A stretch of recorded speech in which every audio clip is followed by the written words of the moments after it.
The rain began at 6 in the morning, drumming against the floor-to-ceiling windows of the 52nd floor like 1,000 impatient fingers. James Morrison stood alone in his office, a tumbler of whiskey untouched on the mahogany desk behind him, watching the city of Portland wake beneath a gray veil. 40 years. 40 years since another rain had taught him what it meant to be invisible.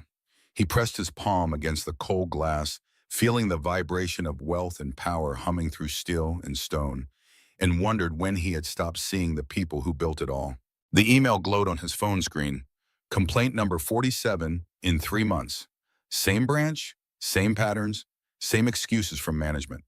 He scrolled through the list, each entry a small wound in the mission statement he had written 2 decades ago, when Sterling Trust Bank was nothing but a dream and a loan he could barely afford. Banking for everyone. The words mocked him now from the lobby walls of 32 branches across Oregon and Washington, printed in chrome letters that cost more than his mother had earned in her entire life. His mother, Rose Morrison, dead at 53, her hands still rough from industrial cleaning solutions, her pride shattered by a bank teller who had looked at her like dirt on an expensive carpet. James could still see the rain that day, could still hear the tremor in her voice when she climbed into their rusted Civic, her face wet with more than weather. She had never stepped into a bank again. 3 years later, pancreatic cancer took her before she could see him graduate business school, before she could know that her humiliation had forged something unbreakable in her son. The phone buzzed. Thomas Bradford, CEO, the only man in the building who still called him Jim instead of Mr. Morrison or Sir. The voice came rough with early morning coffee. You read the reports? James turned from the window. All 47. Victoria Ashford's metrics are untouchable. 200% of target, $8 million in profit from that branch alone last year. While driving away anyone who doesn't look like her client list. A pause. Thomas knew that tone. 20 years of partnership had taught him when to push and when to listen. What are you thinking, Jim? James picked up the whiskey, let the amber liquid catch the gray light. My mother went to First National in 1984 to withdraw $200, her entire month's wages. They told her the account would be closed for insufficient minimum balance. The teller, I remember her face, Tom. She told my mother to find a bank more suited to her needs. Jesus. Mom cried all the way home. I was 12. I decided that day I would build a different kind of bank. And you did. Did I? James set the glass down without drinking. Or did I just build a prettier version of the same thing? Thomas exhaled slowly. What do you want to do? I want to see it for myself, not through reports, not through surveys. I want to walk into that branch the way my mother walked into First National. The silence stretched. Then Thomas laughed, short and sharp. You're serious. Completely. Jim, you're the chairman. You own 65% of this company. You can't just... I can do exactly that. James moved to his desk, pulling up the calendar on his laptop. Monday morning, 9:30. I'll be a customer. Marcus Hayes, recently unemployed, single father, checking account balance of $127. This is insane. It's necessary. James closed the laptop. Set it up. I need Diana to create the account history, make it look real. 4 years old, regular deposits, regular withdrawals, always hovering near zero. A few overdrafts, nothing criminal, just desperate. And if they recognize you, they won't. Nobody looks at poor people long enough to see their faces. The truth of it settled between them like sediment. Thomas cleared his throat. You'll need a child. You said single father. I'll ask Sarah. Isabella's 3.5 now. She'll think it's a game. Your sister won't like this. Sarah knows what happened to Mom. She'll understand. Another pause, longer this time. Okay, I'll have Diana handle the paperwork. But Jim, if this blows up, if the board finds out, let me worry about the board. James picked up the whiskey again, finally taking a sip. It burned clean and expensive down his throat. I spent 40 years building this company on a promise to my mother. It's time I find out if I kept it. The call ended. James stood in the silence of his empire, surrounded by art he barely noticed and furniture chosen by decorators he had never met, and felt the weight of what he was about to do settle into his bones, testing his own creation, becoming the ghost his mother had been. The rain continued its percussion against the glass, and somewhere 40 stories below, the people who made his wealth possible rushed through puddles to punch clocks and serve coffee and clean the offices where decisions about their lives were made by men in suits who had forgotten what rain on worn shoes felt like. He opened his desk drawer and pulled out an old photograph. Rose Morrison at 25, holding infant James on the steps of a duplex in southeast Portland. She was smiling, her dress simple but clean, her eyes bright with the kind of hope that poverty slowly erodes. James traced the edge of the photo with his thumb, the paper soft from years of handling. The decision crystallized. Monday, he would walk into Sterling Trust Bank downtown Portland as Marcus Hayes, and he would learn the truth about the institution built in his mother's name. Saturday morning arrived with pale sunlight struggling through clouds. James drove his personal car, not the Mercedes, but the 10-year-old Honda he kept for anonymity, to his sister's house in Selwood. Sarah opened the door with Isabella balanced on her hip, flour dusting her hands and a question already forming in her eyes. "You have that look," she said, stepping aside to let him enter. "The one that means you're about to do something either brilliant or catastrophic. Can it be both?" Isabella reached for him, and James took his niece, feeling the solid weight of her. She smelled like maple syrup and crayons. "Uncle Jim, we're making pancakes." "I can see that." He brushed flour from her nose, earning a giggle. Sarah closed the door and crossed her arms, waiting. She had inherited their mother's directness along with her dark eyes. James set Isabella down gently. "Go finish helping Mommy. I need to talk to her for a minute." The 3-year-old scampered back to the kitchen, already chattering about chocolate chips. Sarah led James to the living room, photos of her late husband still arranged on the mantel despite 3 years of widowhood. She had been a nurse before David died, before suddenly becoming a single mother had reshaped every priority. "I need to borrow Isabella," James spoke before Sarah could build her interrogation. "Monday morning, 3 hours, maybe 4. "For what?" "Research." "Jim." He met her eyes, saw his mother looking back at him through genetics and grief. "I'm going undercover, to one of our branches. I need to see how they treat customers who walk in looking like I did when we were kids." Sarah's expression shifted through surprise into something harder. Understanding. She remembered too.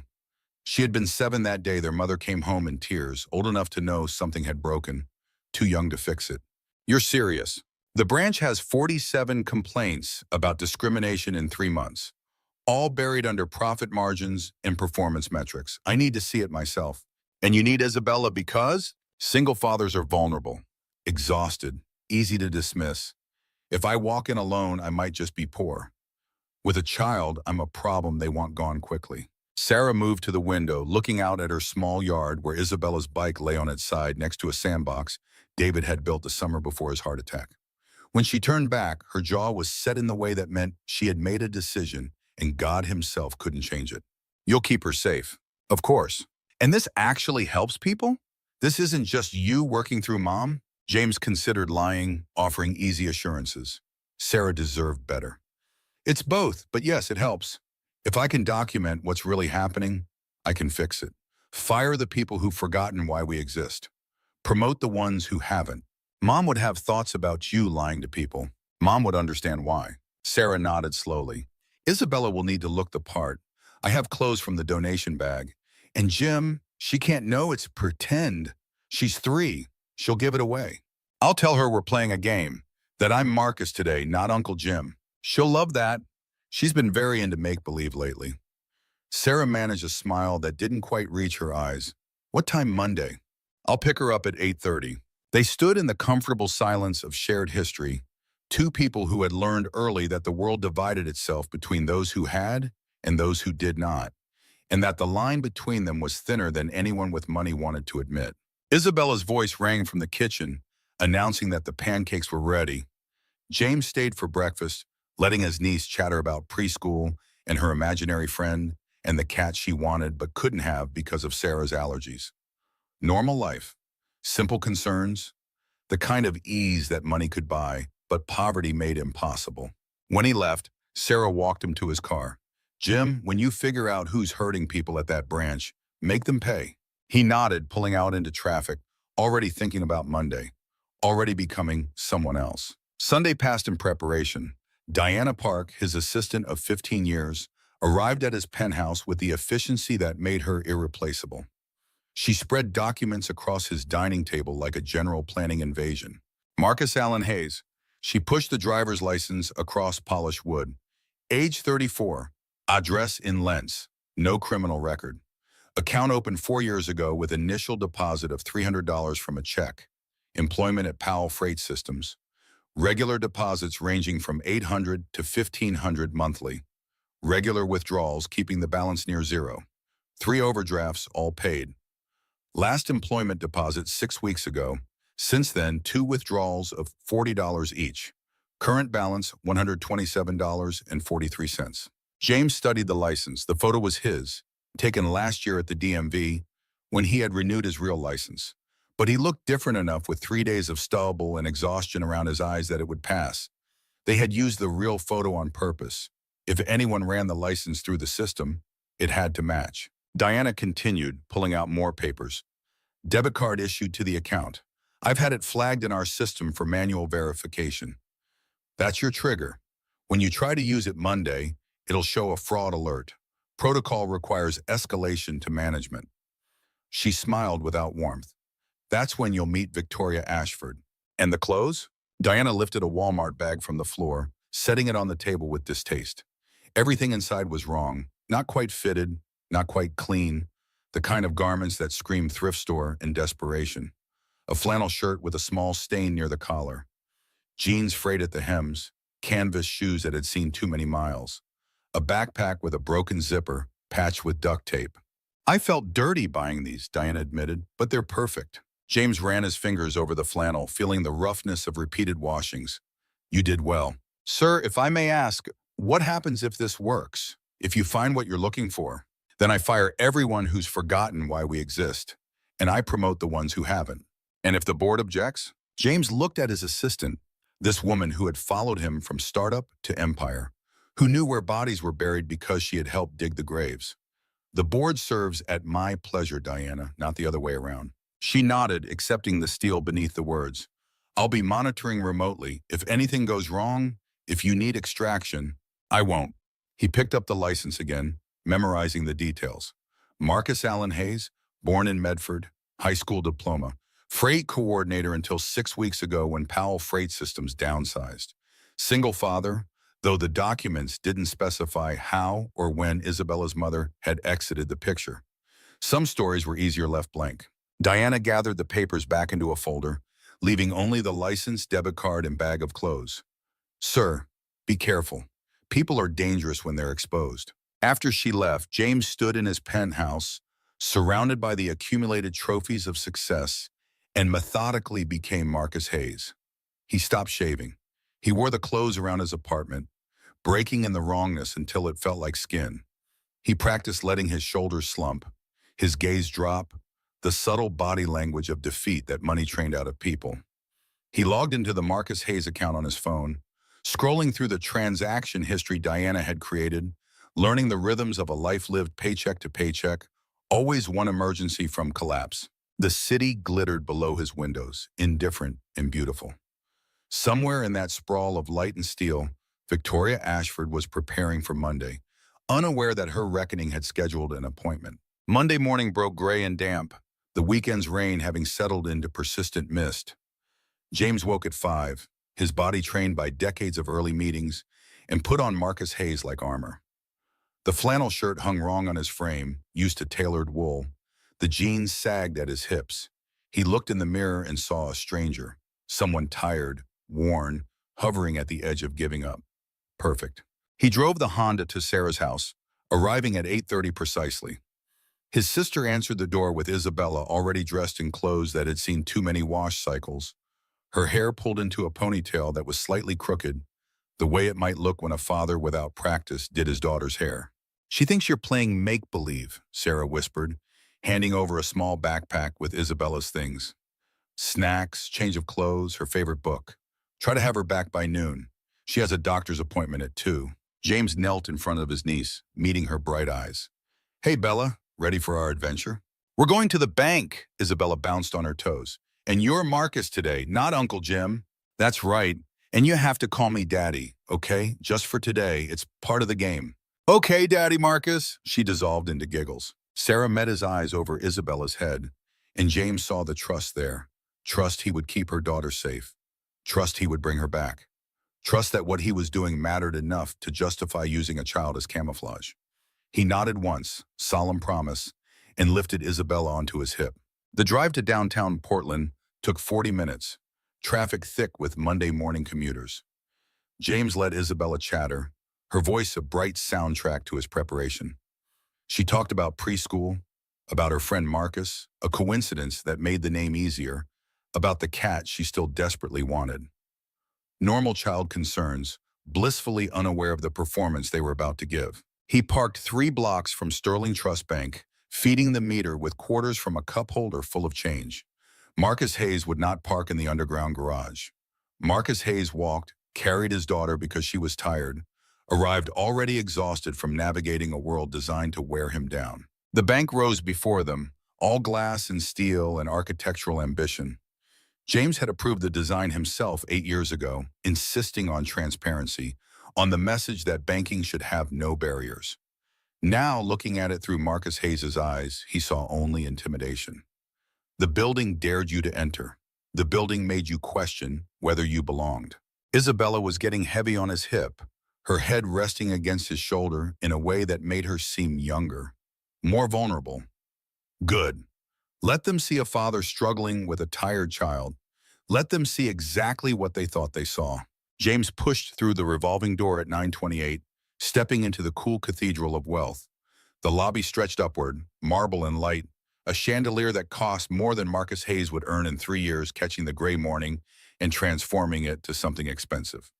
5 customers already waited, their clothes speaking fluent affluence, tailored suits, designer handbags, watches that told time and status simultaneously. A security guard by the door glanced at James, his gaze traveling from worn shoes to thrift store flannel to the sleeping child, and James felt the weight of that assessment. Threat or nuisance? Worth attention or easy to ignore? The guard's hand drifted toward his radio, then away. Nuisance, then, poor but harmless. James joined the queue, feeling eyes on his back. A woman in Chanel shifted away slightly, creating distance. A man in a gray suit checked his phone rather than make accidental eye contact. The small social choreography of class playing out in glances in space, everyone maintaining the fiction that they did not notice the man who did not belong. 4 teller windows stretched across the back wall.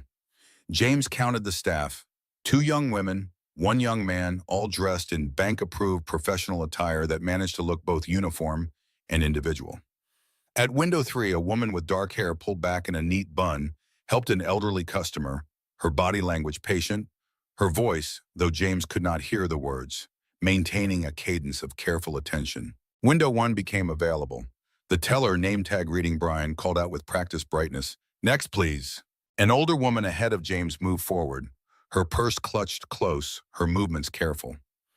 Mrs. Henderson, if James had to guess, 75, maybe older, her clothing clean but dated, her hair done at home rather than at a salon. She approached Brian with the caution of someone used to disappointment. James was close enough to hear now.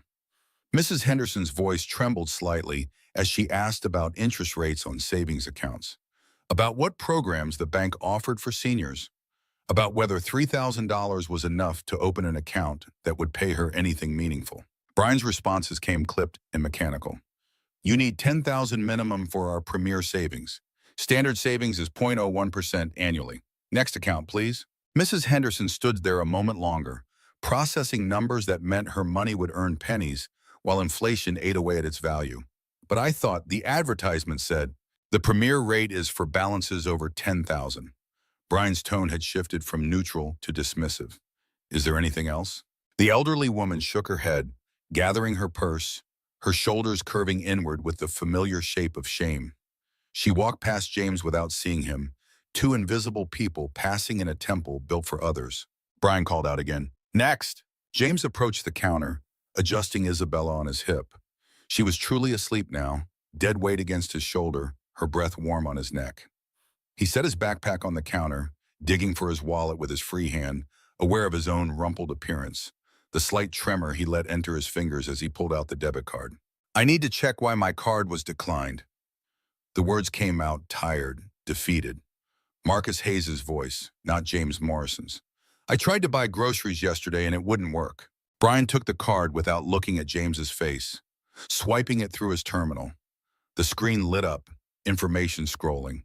His expression shifted, barely perceptible, but James had spent 40 years reading faces in boardrooms and negotiations.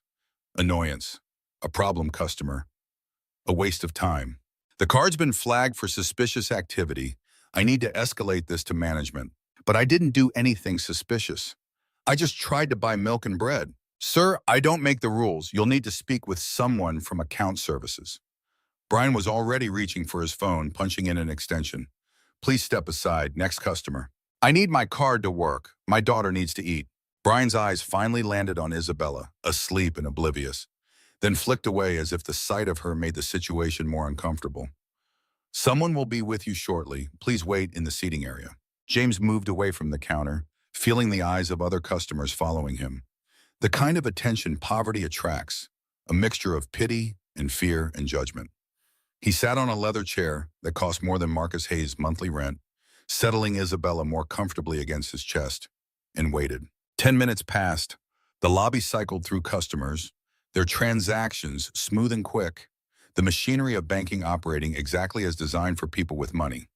A man deposited a check for $50,000 without ceremony. A woman discussed her investment portfolio with a personal banker who appeared at her elbow like a summoned servant. The economy of respect playing out in real time. At 9:45, a woman emerged from a hallway marked private banking. James recognized her immediately from the file Diana had compiled. Victoria Ashford, 36 years old, senior account manager, 5 years with Sterling Trust Bank. Performance reviews pristine. Profit margins extraordinary. Client satisfaction among high net worth accounts at 98%. 0 complaints ever filed by wealthy customers. 15 complaints filed by low-income customers in the past 6 months alone. All dismissed as misunderstandings or cultural differences or the inevitable friction of serving difficult clients. Victoria wore her authority like her Armani blazer, perfectly fitted, clearly expensive, impossible to ignore. Her heels clicked against marble with the sound of competence and control. She scanned the lobby until her eyes found James, and in that moment, he saw the calculation happen. Shabby clothes, sleeping child, body language of defeat. She had categorized him before she took 3 steps in his direction. Her face arranged itself into professional courtesy, but her eyes remained cool, assessing. This was a problem to be managed efficiently, then dismissed. When she spoke, her voice carried that particular kind of politeness that was actually dismissal disguised as manners. Mr. Hayes, I'm Victoria Ashford, Senior Account Manager. I understand you're having issues with your card. James stood, careful with Isabella, letting exhaustion show in his movements. Yes, ma'am. It was declined yesterday and I don't know why. I need to buy groceries. May I see your identification? He fumbled for his wallet again, the movement awkward with one hand, and passed over Marcus Hayes' driver's license. Victoria studied it with the thoroughness of suspicion, comparing the photo to his face, checking the address, the date of birth, looking for discrepancies, for reasons to deny, for the small mistakes that would justify sending him away. Your account shows a balance of $127. I know, but that should be enough for groceries. Mr. Hayes, are you aware that Sterling Trust Bank requires a minimum balance of $500 for standard checking accounts? The lie came smooth and practiced, so natural that James felt anger kindle in his chest even as Marcus Hayes would feel shame. There was no such requirement. He had eliminated minimum balance requirements 3 years ago specifically to serve low-income customers.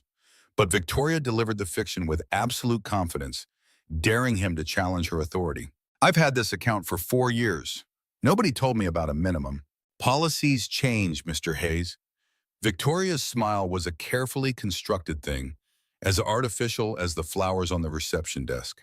And frankly, with your current financial situation, her gaze traveled to Isabella, still asleep on his shoulder, and something in her expression hardened. Perhaps you should be focusing your resources on childcare rather than maintaining a bank account that clearly doesn't meet your needs. The words landed like stones. James felt them impact through Marcus Hayes' skin, felt the intention behind them. You don't belong here. You're wasting our time. Take your poverty somewhere else. This was what his mother had felt 40 years ago. This was what 47 people had tried to report through official channels. their complaints swallowed by a system that valued profit over principle. Isabella stirred against his shoulder, making a small sound of discomfort. The movement gave James an excuse to adjust his grip, to let his face show the exhaustion he was performing, the desperate quality of a man running on empty, trying to navigate bureaucracy with a child in his arms. I just need my card unlocked. Please, I have $40 left, and I need to buy food for my daughter. The card is flagged for potential fraud, Mr. Hayes. That's a security measure. It will take 3 to 5 business days to verify and reinstate.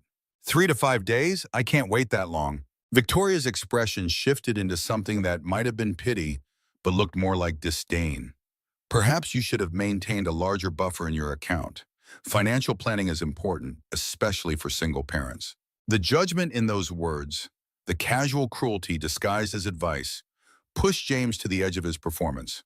He felt Marcus Hayes slipping, felt James Morrison threatening to surface with all his authority and anger. He swallowed it down, forced his voice to stay low, pleading, "Is there anyone else I can speak to, a supervisor or—" "I am the supervisor for this branch, Mr. Hayes." Victoria's tone had lost even the pretense of courtesy, and I've explained the situation clearly. If you cannot maintain the account standards, I suggest you consider alternative banking options better suited to your circumstances.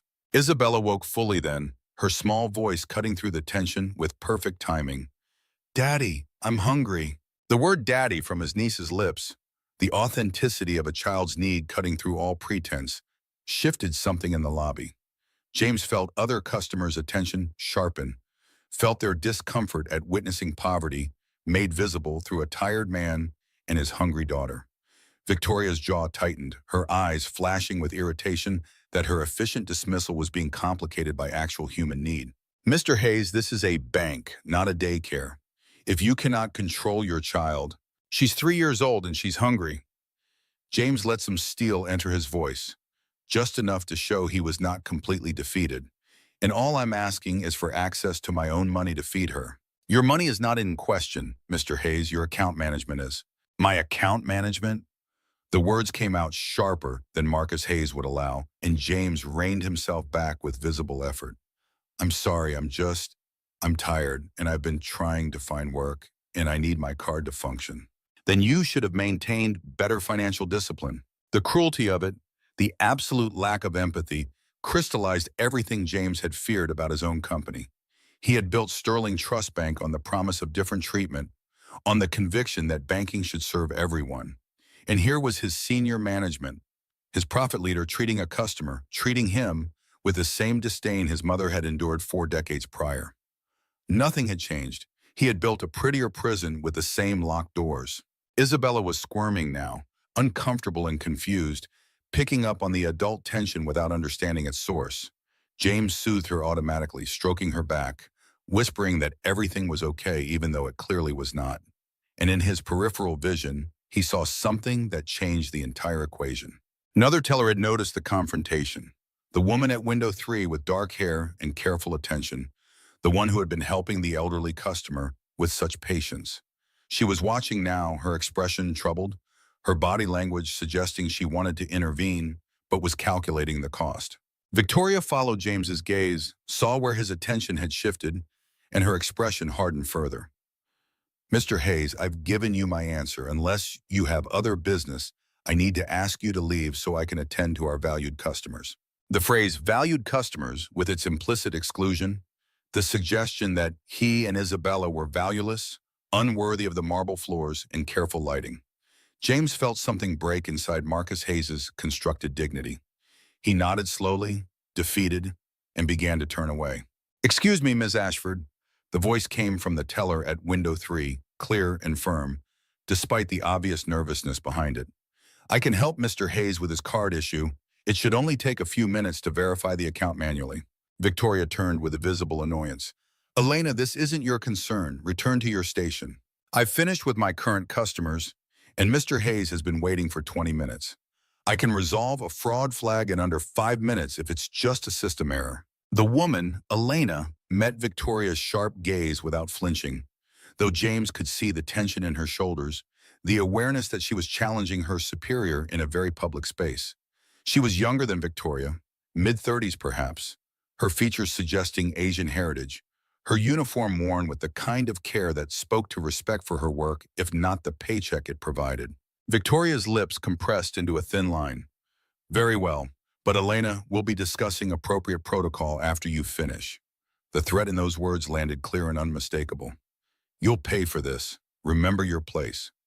But Victoria was already turning away, her heels clicking back toward private banking, dismissing them all with her departure.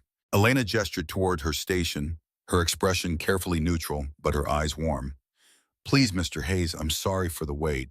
Let's see what we can do about your card. James moved toward window 3, feeling the weight of the lobby's attention shift and dissipate as the confrontation ended without spectacle. Just another day at the bank. Just another poor person managed and dismissed. Nothing to see. The other customers returned to their transactions, their investments, their comfortable worlds where cards never declined and managers smiled. He reached Elena's station and set Isabella down carefully in the chair beside him, the little girl finally fully awake and looking around with curious eyes. Elena smiled at her before turning her attention to James, and the smile was genuine, reaching her eyes in a way Victoria's calculated courtesy never had. Let me see your card and ID again, please. James handed them over, watching Elena's fingers move across her keyboard with practiced efficiency. She studied the screen, her expression thoughtful, and he saw the moment she identified the problem. A simple flag in the system requiring verification, exactly as Diana had programmed it. 5 minutes of work, if that. Nothing requiring management escalation. Nothing justifying Victoria's dismissal. Elena looked up from her screen, meeting James's eyes directly. Mr. Hayes, I see the issue. There was a transaction flagged as unusual. You withdrew money from an ATM in Oregon City, which is outside your normal pattern. The system automatically locked your card as a security precaution. I had a job interview there last week. That makes sense. Elena typed something. I can verify that this is your legitimate activity and unlock the card right now. Can you confirm that the $40 withdrawal was yours? Yes, gas money to get to the interview. Perfect. More typing, her movements sure and unhurried despite the implicit threat Victoria had left hanging in the air. All set, your card is active again. You should be able to use it immediately. The entire process had taken 3 minutes. James stared at the card Elena slid back across the counter. This small piece of plastic that represented the difference between feeding his daughter and going hungry, and felt the full weight of what he had just witnessed. Victoria could have done this. The solution was simple, quick, requiring only the basic dignity of treating him like an actual customer rather than an inconvenience. But she had chosen differently. She had chosen cruelty. Thank you. The words came out rougher than James intended, genuine gratitude breaking through Marcus Hayes's constructed weariness. I really thank you. Elena reached under her counter and pulled out a small packet of cookies, the kind banks use to give away to children during transactions. She offered it to Isabella with a gentle smile. These are my favorite. Do you like chocolate chip? Isabella's face lit up with the unguarded joy of 3-year-olds. Yes, thank you. You're very welcome. Elena looked back at James. Mr. Hayes, I noticed your account has been with us for 4 years. I want you to know there is no minimum balance requirement for standard checking. If anyone tells you differently, they're mistaken. The careful phrasing, the subtle correction, the way she was telling him he had been lied to without directly accusing her superior. James felt something shift in his chest, a recognition of unexpected integrity. Diana's research had not mentioned Elena Chen specifically, just another teller, presumably. But this woman was different. This woman saw him, saw Marcus Hayes as a person rather than a problem. I appreciate that. I was told sometimes policies get confused. Elena's voice stayed neutral, professional, but her eyes held understanding. If you have any other questions, my name is Elena Chen. I'm here Monday through Friday, 9 to 5. Please don't hesitate to ask. She slid a business card across the counter, and James took it automatically. Studying the simple cardstock with Sterling Trust Bank's logo and Elena Chen's name in direct extension printed in modest font, a lifeline extended to a stranger who appeared to need one. Isabella was already eating her cookie, chocolate smearing her fingers, oblivious to the small drama unfolding around her. James pulled a napkin from the counter dispenser and cleaned her hands with the practiced efficiency of actual fathers, playing his role to the end. Thank you, Miss Chen. You've been very kind. "Just doing my job, Mr. Hayes." But she smiled again, and James recognized in that expression the same quality his mother had possessed, the ability to maintain decency in the face of a system designed to erode it. He gathered Isabella in the backpack, preparing to leave, when Elena spoke once more, her voice low enough that only he could hear. "Mr. Hayes, about job hunting, there's a community resource center on 82nd that helps with resume building and interview skills. Free services. My father used them when he first immigrated. They're good people." The gesture touched James in a way Victoria's cruelty had not. This was empathy made action. This was someone seeing past the immediate transaction to the human being struggling within it. This was what Sterling Trust Bank was supposed to be, distilled into one teller who apparently understood the mission better than senior management. "I'll look into that, thank you." James walked toward the exit, Isabella's hand in his, the lobby already forgetting them as new customers entered with their larger problems and more valuable accounts. But as he pushed through the revolving door back into Portland's gray mist, he felt the weight of what he had learned settling into his bones. He had come seeking evidence of discrimination. He had found it, clear and undeniable, wrapped in Victoria Ashford's contempt. But he had also found something unexpected, a counterpoint, a reminder that his mother's dream was not entirely dead.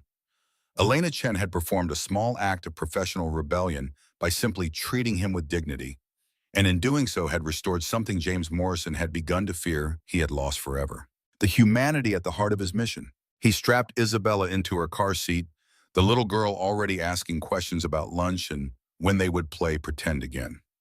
James drove away from Sterling Trust Bank with his mind already working through the implications, the evidence gathered, the changes that needed to be made. But underneath the strategic planning, beneath the chairman's cold analysis, James felt something warmer stirring. He had walked into that bank as Marcus Hayes to test his employees' integrity. He had left with his faith in the bank's mission shaken and simultaneously reinforced. Some people had forgotten why Sterling Trust Bank existed. One person had not. The question now was what he would do about both truths. James returned Isabella to Sarah's house by 11:30, his niece chattering the entire drive about the nice lady who gave her cookies and how playing Marcus was fun, but she was ready to be just Isabella again. Sarah met them at the door with questions in her eyes, but James shook his head, not yet, not in front of the child, and promised to call her that evening. He drove back to his penthouse in silence, the weight of Monday morning settling into something harder than evidence, something personal. Diana was waiting in his office when he arrived, her laptop already open, security footage from the bank queued and ready. She had accessed the feeds remotely, using the access codes James maintained for exactly this kind of situation, monitoring his own empire, watching from angles customers never imagined existed. How bad? Her question came clinical, professional, but Diana had worked with him long enough to read the tension in his shoulders. Worse than the report suggested. James shed Marcus Hayes' flannel shirt, replacing it with one of the tailored Oxfords that lived in his office closet. The transformation back felt like peeling off dead skin. Victoria Ashford told me there was a minimum balance requirement that doesn't exist. Suggested I was a bad parent for maintaining a bank account when I should be focused on childcare. Made it clear I wasn't welcome.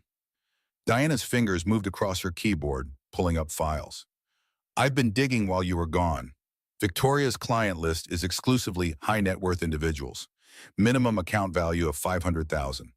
Her performance bonuses are structured around client retention and upselling premium services, which means she has every financial incentive to discourage low-balance customers from staying. That's not how I structured the compensation model. No, but Richard Chen modified it 18 months ago when he became CFO, pushed through changes in how branch performance is measured.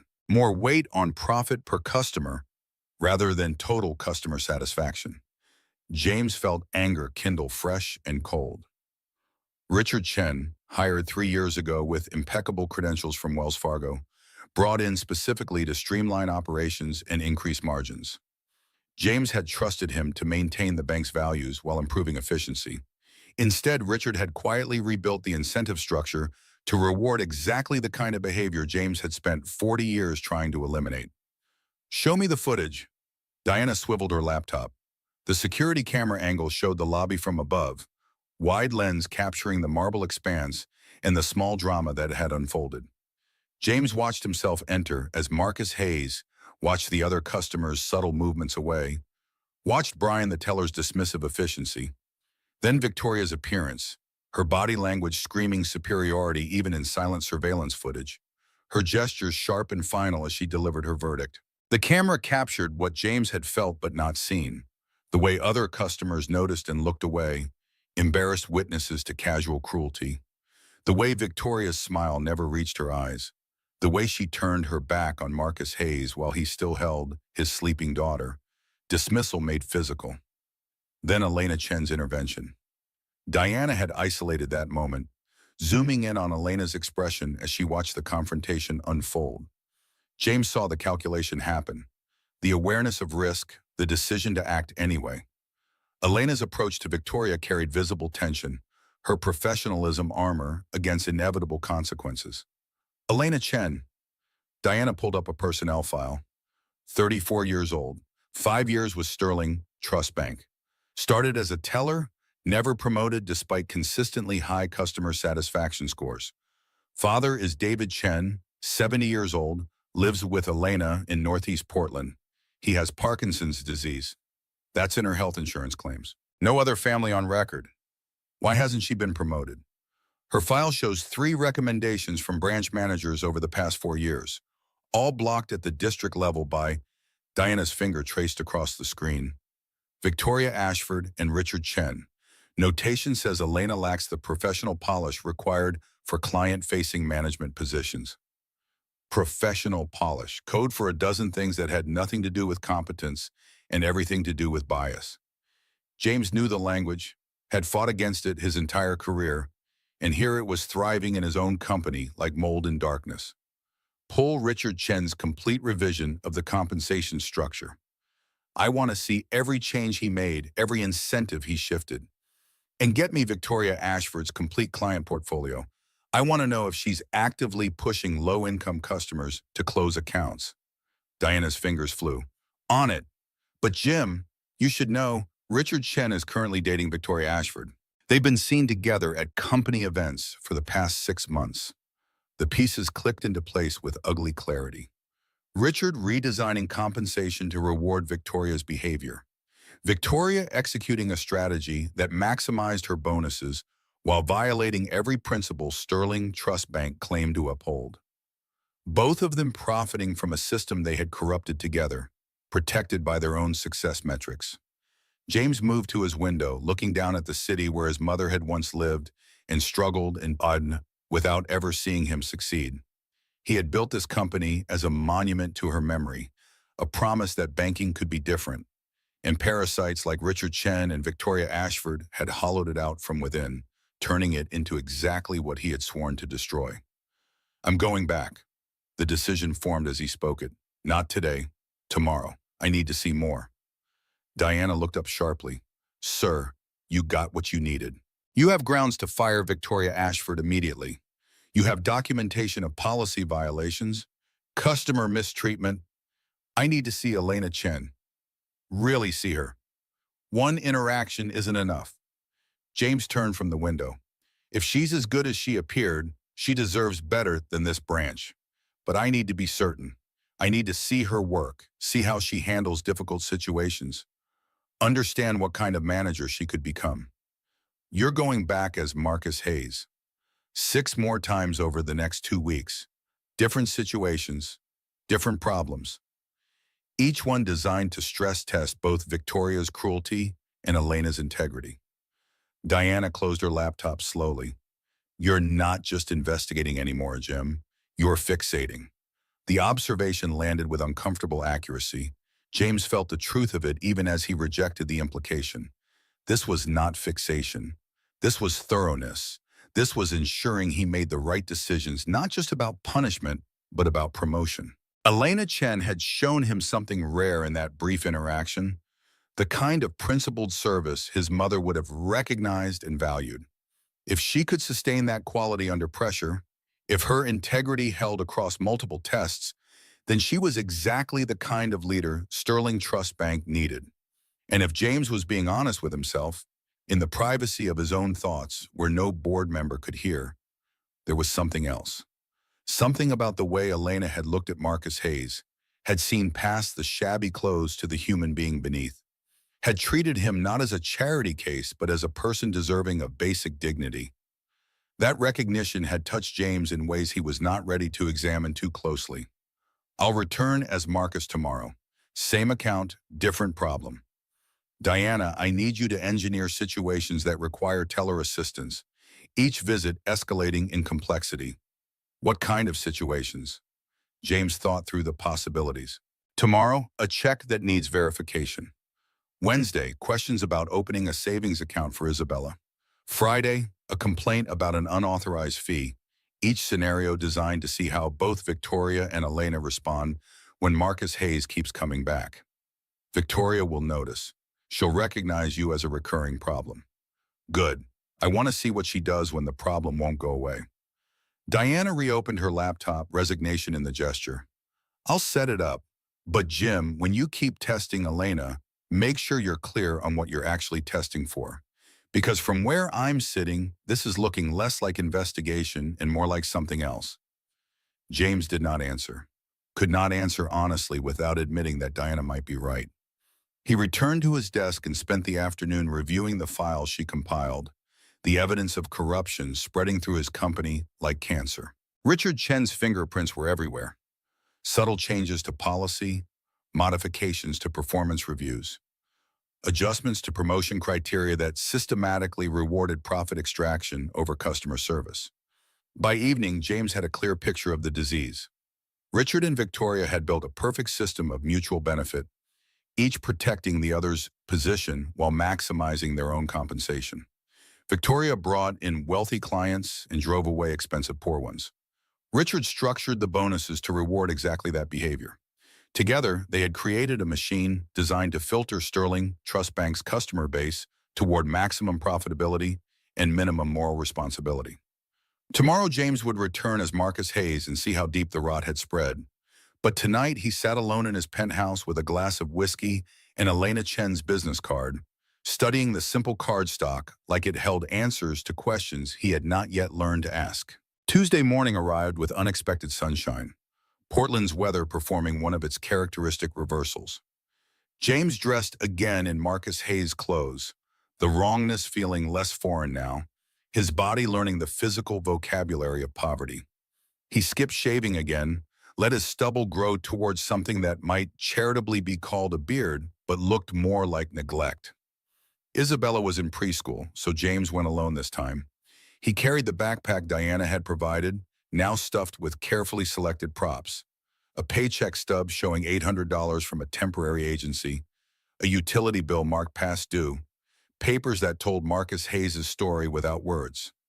Diana had also provided a check from a fictitious employer, made out to Marcus Hayes for $600, 2 weeks' work at a warehouse job, the kind of employment that kept people trapped just above drowning. Sterling Trust Bank looked different in sunshine, less cathedral and more fortress. James entered at 10:15 during the mid-morning lull when the rush of early banking had passed, but lunch hour had not yet arrived. 4 customers waited, none of them the expensive kind Victoria favored. 2 elderly women, a young man in a fast food uniform, a mother with twin toddlers already showing signs of impending meltdown. Brian was at window 1 again, Elena at window 3. No sign of Victoria, though her office door stood open, suggesting she was somewhere in the building. James joined the queue behind the mother with twins, close enough to hear Elena patiently helping one of the elderly women understand her statement, explaining each line item with a clarity that never condescended. When James's turn came, Elena looked up and recognition flickered across her features. Surprise, followed by something that might have been concern. She gestured him forward, her professional mask settling into place. Mr. Hayes, good morning. How can I help you today? James laid the check on the counter. I got paid yesterday. I need to deposit this, but I wanted to make sure it clears before I try to use the money. Last time I deposited a check, it took a week and I overdrafted because I thought the money was available. Elena picked up the check, studying it with the same careful attention she had given his identification the day before. Her eyes moved across the details: employer name, amount, signature. James watched her process the information, saw the moment she noticed the address on the check matched a known temporary staffing agency. This should clear in 2 business days. I can deposit it now, but the funds won't be fully available until Thursday morning. Is there any way to make it faster? I have bills due Wednesday. Unfortunately, check holds are based on federal regulations and the issuing bank's processing time. However, Elena turned to her computer, typing quickly, I can see your account history shows you've been with us for several years without significant issues. I can request an exception to release half the funds immediately and the rest on Thursday. The solution was creative, bending policy without breaking it, finding space within regulations to serve actual need rather than hiding behind them. James felt the same recognition he had experienced the day before. This woman understood the difference between rules and purpose, between policy and service. That would help. Thank you. Elena processed the deposit, her fingers moving with practiced efficiency across her keyboard. She printed the receipt and circled the available balance, then circled again the date when full funds would clear. Small gestures of clarity, making sure Marcus Hayes understood exactly where he stood. Mr. Hayes, I noticed you mentioned overdrafts in the past. Did you know we offer account alerts? You can get text messages when your balance drops below a certain amount. It's free, and it might help you avoid fees. I didn't know that was an option. Most people don't. Let me set it up for you. More typing, Elena pulling up settings Marcus Hayes had never accessed. What threshold would you like? I'd recommend setting it at $100 so you get a warning before you're close to zero. That sounds good. Elena configured the alerts, explaining each step in language that assumed intelligence, but not prior knowledge. The difference was subtle but significant. She was teaching rather than condescending, empowering rather than patronizing. James watched her work and understood why Victoria and Richard had blocked her promotions. Elena made customers smarter about their own finances, helped them avoid the fees and penalties that padded bank profits. She was too good at actual service to be profitable by Richard Chen's metrics. The transaction completed, Elena slid the receipt across the counter along with a small pamphlet. This explains all our account services, including the alerts we just set up. And Mr. Hayes, about those bills due Wednesday. If any of them are utilities, most companies offer payment plans if you call them directly. Don't wait for disconnect notices. Call today, explain your situation. They're usually more flexible than people expect. The advice came gentle and unbidden, another small act of service beyond the transaction. James accepted the PAM-FAM with genuine gratitude bleeding through Marcus Hayes' weariness. I appreciate that. I didn't know I could negotiate. Most people don't, but you can negotiate almost anything if you ask respectfully and explain your circumstances. Remember that. James nodded, gathering his papers. As he turned to leave, Victoria Ashford emerged from her office, coffee cup in hand, her gaze sweeping the lobby with the territorial assessment of a predator monitoring its hunting ground. Her eyes landed on James and something cold flickered across her expression. Recognition. Annoyance. The problem customer had returned. Victoria moved to intercept him before he reached the door, her heels marking her approach with sharp clicks against marble. Her smile was as artificial as Monday's had been. Mr. Hayes, back again so soon? The implication clear. Why are you here? Why don't you go away? Why won't you find another bank to bother? James met her gaze with Marcus Hayes' tired eyes. Just depositing my paycheck, ma'am. I see. Well, I hope Miss Chen was able to assist you adequately.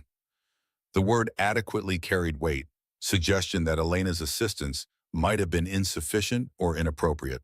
Victoria's attention flicked past James to Elena's station, and James saw Elena's shoulders stiffen, awareness of being watched combining with the awareness of being judged.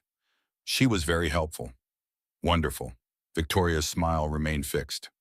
Though I do hope you won't make this a daily habit, Mr. Hayes. We do have many customers to serve. The dismissal landed soft but unmistakable. James forced Marcus Hayes to duck his head, to accept the rebuke without challenge. He mumbled something about only coming when necessary and fled toward the exit, feeling Victoria's gaze follow him like a cold hand between his shoulder blades. Outside, James stood in the sunshine and let his hands shake with the anger he had suppressed. Victoria Ashford was worse than Monday's evidence suggested. She was not simply indifferent to poor customers. She actively worked to drive them away, to make them uncomfortable enough that they would close their accounts and find services elsewhere. Each interaction designed to communicate unwelcome. Each word calculated to erode what little dignity poverty left intact. And Elena Chen was caught in the middle, trying to do her job with integrity, while her superior undermined every effort. The dynamic was toxic, unsustainable. Something would break. Either Elena would learn Victoria's cruelty, or she would be crushed by it. James drove back to his office with his jaw tight and his mind already planning Wednesday's visit. Wednesday arrived gray and drizzling, Portland's weather reverting to its default setting. James prepared Marcus Hayes with increasing ease, the performance becoming second nature. He brought Isabella again today. Sarah had agreed to 3 visits total, and James needed to see how the bank treated Marcus Hayes as a parent trying to plan for his daughter's future. They entered Sterling Trust Bank at 2 in the afternoon, Isabella energetic after preschool, her chatter filling the quiet lobby. 3 customers waited, all of them middle-aged professionals conducting business with the efficient detachment of people for whom banking was a minor inconvenience rather than a source of stress. Brian's station was empty today, replaced by a young woman whose name tag read Jennifer. Elena stood at window 3, currently helping an older gentleman navigate online banking on a tablet. James watched her patience, the way she adjusted her explanations based on the customer's understanding, never rushing despite the complexity of the topic. Victoria emerged from her office almost immediately, as if she had been waiting. Her expression when she saw James and Isabella combined recognition with barely concealed irritation. She approached before James could join the queue, her body language blocking his path to the teller stations. "Mr. Hayes, becoming quite the regular, aren't you?" Isabella tugged on James's hand.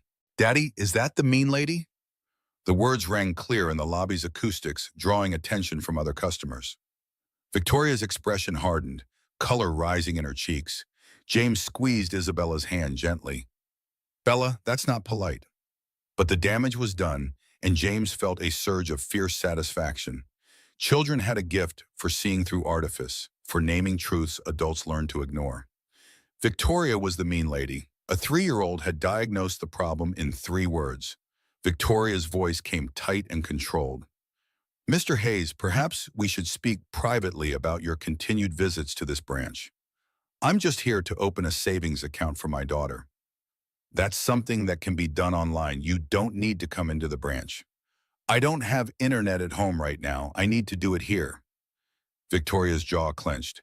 "Miss Chen can assist you, but Mr. Hayes, I must insist that you control your daughter's behavior while you're in the bank. We maintain professional standards." She stalked back to her office before James could respond, and he felt Isabella shrink against his leg, confused by the adult tension. He knelt down, meeting his niece's eyes. "You didn't do anything wrong, Bella. Sometimes grown-ups are having bad days." "She didn't like me." "That's her problem, not yours. Come on, let's see if Miss Elena can help us." Elena's customer had finished, and she waved James forward with a welcoming smile that included Isabella. The little girl brightened immediately, remembering cookies and kindness. "Hi, Miss Elena." "Hello, sweetheart." "And hello, Mr. Hayes. What can I help you with today?" James lifted Isabella onto the chair beside him, keeping one hand on her shoulder. "I want to open a savings account for Bella, just something small, maybe $5 a month. I want her to learn about saving money." Elena's expression softened with something James could not quite name. Approval? Recognition of a parent trying despite circumstances? She pulled out a form, then paused. "Mr. Hayes, for a child's savings account, we normally recommend our Young Savers program. No minimum balance, no monthly fees, and we add $1 for every $5 deposited, up to $20 per year. It's designed specifically for parents who want to teach financial literacy." James had approved that program himself 4 years ago, funding it from his personal wealth because the board had deemed it unprofitable. Hearing Elena describe it, understanding she was guiding Marcus Hayes toward the best possible option, despite it generating 0 revenue for the bank, reinforced everything he had begun to suspect about her integrity. "That sounds perfect. How do I start?" Elena walked him through the paperwork, explaining each section in language Isabella could partially understand, making the child feel included in her own financial planning. She asked Isabella what she wanted to save for, and the little girl answered with 3-year-old logic. A cat! A big orange cat named Pumpkin. That's a wonderful goal. Elena wrote savings goal cat in the notes section, treating Isabella's dream with the same seriousness she would treat an adult's retirement planning. Now, every time your daddy puts money in this account, you'll be getting closer to Pumpkin the cat. Isabella bounced in her chair with excitement, and James felt his throat tighten with unexpected emotion. This was what banking should be. Not marble and chandeliers and careful exclusion, but human beings helping each other build futures one $5 deposit at a time. Elena processed the account opening, contributing the initial $5 from Marcus Hayes's checking, then adding the bank's matching dollar. There you go, $6 in your savings account, Miss Isabella. You're already on your way to Pumpkin.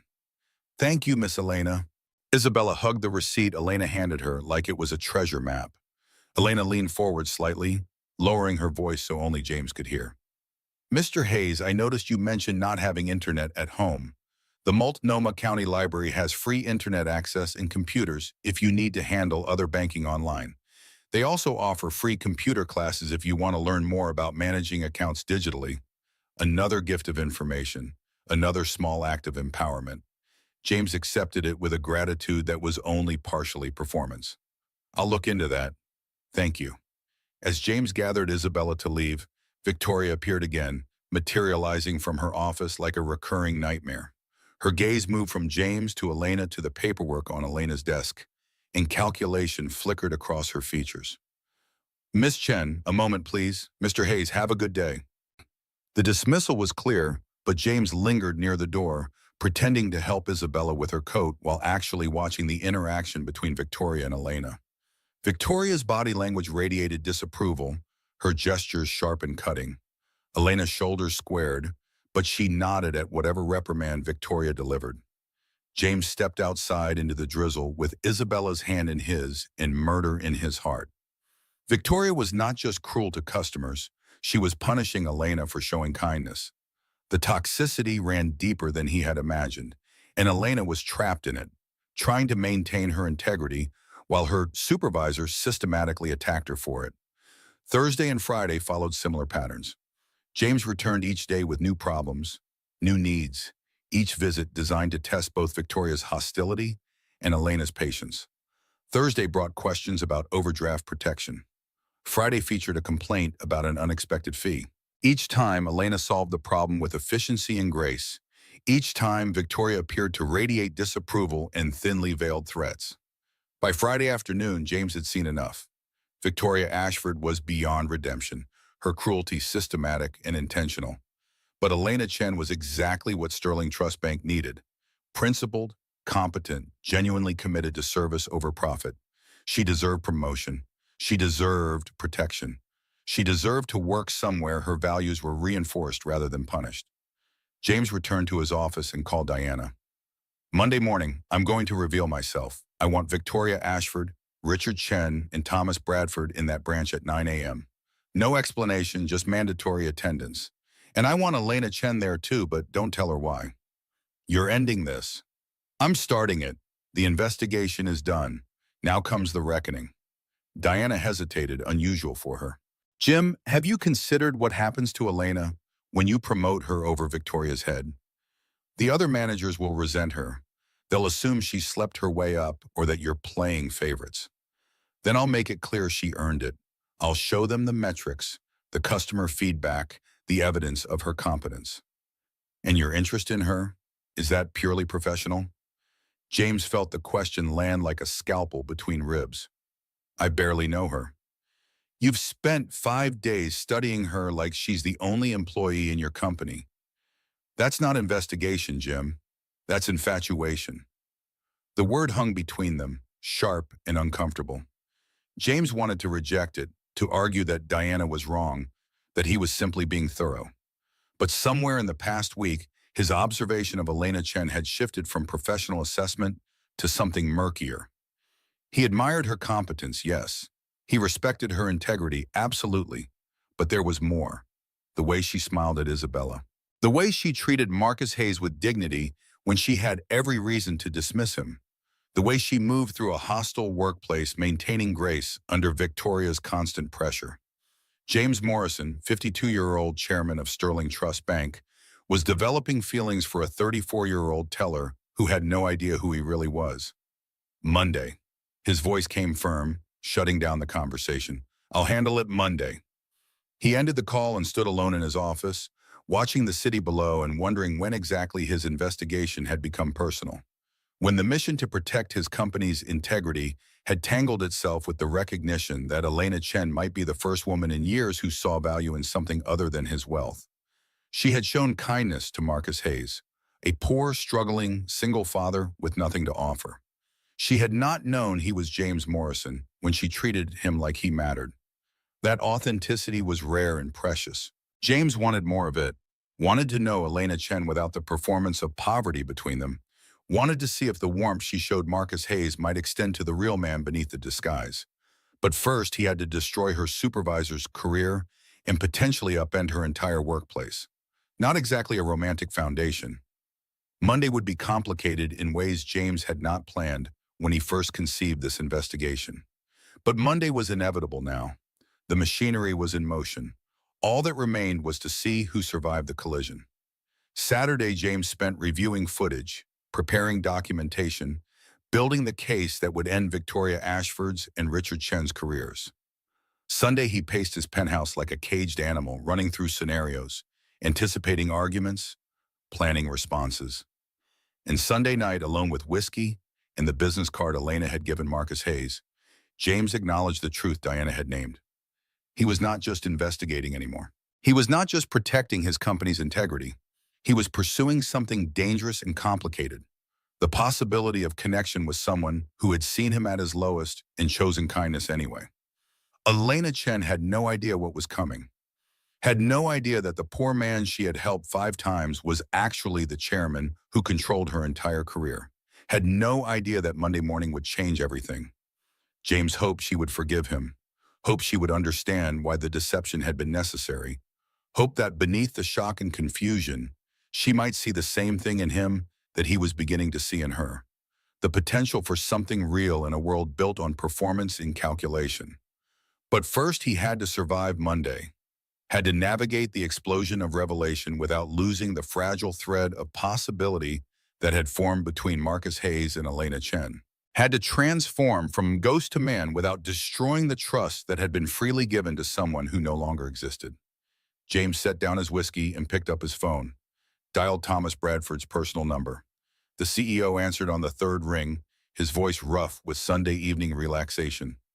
"Jim, what's wrong?" "Nothing's wrong, Tom. Everything's about to be right. Monday morning, 9 a.m., Sterling Trust Bank, downtown Portland. You, me, Victoria Ashford, Richard Chen, conference room, mandatory attendance." "What's this about?" "The reckoning I promised. The truth about what we've become." James paused, considering his next words carefully. "And Tom, bring HR. We're going to need them." "Jesus. Okay, I'll be there." James ended the call and moved to his window, watching the city lights blur in the rain that had returned with nightfall. Somewhere out there, Elena Chen was probably helping her father with evening medication, unaware that tomorrow her life would shift in ways she could not anticipate. Unaware that the chairman had been watching her, testing her, falling for her competence and kindness in equal measure. Tomorrow, Marcus Hayes would cease to exist. Tomorrow, James Morrison would emerge from the shadows of his own investigation. Tomorrow, the careful architecture of deception would collapse, and in its ruins, something new would have to be built. James pressed his palm against the cold glass and wondered what Elena would see when the performance ended. Would she see James Morrison, the chairman who had lied to her? Or would she see the man beneath, the one who had never stopped being real despite all the pretense? Monday would answer everything. Monday would burn away the false and leave only truth standing. Monday, James would discover whether the connection forged in deception could survive exposure to light. He turned from the window and began preparing for war. Monday morning broke clear and cold, the kind of November day that made Portland's steel and glass buildings look sharp enough to draw blood. James Morrison dressed in his chairman's armor, Brioni suit the color of charcoal, Hermes tie, Italian leather shoes that cost more than Marcus Hayes earned in a month. He stood before his bathroom mirror and watched the transformation complete itself. Poverty shed like a snake's skin, wealth and authority reasserting themselves in fabric and posture. The man looking back bore little resemblance to the exhausted father who had carried a sleeping child through bank doors a week ago. Diana met him in the parking garage at 7:30, two folders thick with documentation in her arms. Her expression carried the wariness of someone watching a friend walk toward a cliff edge. Everything's arranged. Thomas, Victoria, and Richard will be in the conference room at 9. Elena Chen has been told there's a mandatory staff meeting regarding customer service protocols. She doesn't know you'll be there. James accepted the folders, flipping through evidence he had already memorized. Security footage, transaction records, customer complaints, the architecture of corruption rendered in spreadsheets and video timestamps. Everything needed to dismantle two careers and rebuild a third. In HR, Margaret Chen, no relation to Elena, will be present as witness. I've briefed her on the termination protocols. She's prepared for the legal exposure. Richard Chen will threaten to sue. Let him. We have documentation of embezzlement. He can choose between quiet termination or criminal prosecution. James closed the folders and met Diana's eyes. You think I'm making a mistake. I think you're about to promote a woman who believes you're a struggling single father, and you haven't considered how that betrayal will land. She showed you kindness when she thought you were Marcus Hayes. When she learns you lied, that kindness will feel like currency you paid with false bills. The observation cut clean and deep. James had spent the weekend constructing justifications. The investigation was necessary, the deception required, the ends justified the means. But Diana was right about the human element he had systematically avoided examining. Elena had treated Marcus Hayes with dignity because that was who she was. She had given freely of empathy and service because her values demanded it. And James had tested those values like a scientist prodding specimens under glass, never considering how the specimen might feel about being observed. I'll explain. She'll understand why it had to be this way. Will she? Or will she understand that the chairman of her company manipulated her for a week to satisfy his own curiosity? Diana shifted the remaining folder in her arms. Jim, I've worked with you for 15 years. I know you're capable of compartmentalizing business from personal, but this situation requires you to integrate them, and I'm not sure you know how. James took the second folder. I'll figure it out. Before or after you destroy her workplace and upend her career? I'm not destroying anything. I'm cleaning out corruption and promoting someone who deserves recognition. You're promoting someone you're attracted to. That's going to complicate everything, whether you acknowledge it or not. The words hung between them in the concrete silence of the parking garage, truth delivered with the precision of a scalpel. James wanted to deny it, to argue that his interest in Elena Chen was purely professional, that her competence and integrity justified promotion regardless of any personal feelings. But Diana knew him too well, had watched him study security footage of Elena's interactions with customers the way art collectors studied paintings, had seen the shift in his focus from investigation to fixation. This conversation is over. I have a meeting to attend. Diana stepped aside without further comment, and James walked to his Mercedes, sliding into leather seats that cost more than most people's monthly rent. The drive to Sterling Trust Bank took 12 minutes through downtown traffic, Portland's morning commuters creating their usual gridlock. James used the time to review his opening statement, the words he would use to strip away Victoria Ashford's career and Richard Chen's future. But beneath the cold calculus of professional destruction, anxiety churned in his gut. Elena would be there. Elena would learn the truth. Elena would look at him and see a liar, a manipulator, a wealthy man who had played at poverty to test her integrity like some kind of sadistic game. Unless he could make her understand why it mattered, unless he could show her that Marcus Hayes had been performance, but the recognition of her value was real. James parked in the underground garage reserved for executives, taking the private elevator to the third floor, where the branch's administrative offices clustered away from customer view. The conference room waited at the end of a hallway decorated with photographs of Sterling Trust Bank's history. His history, captured in ribbon cuttings and groundbreaking ceremonies and award presentations.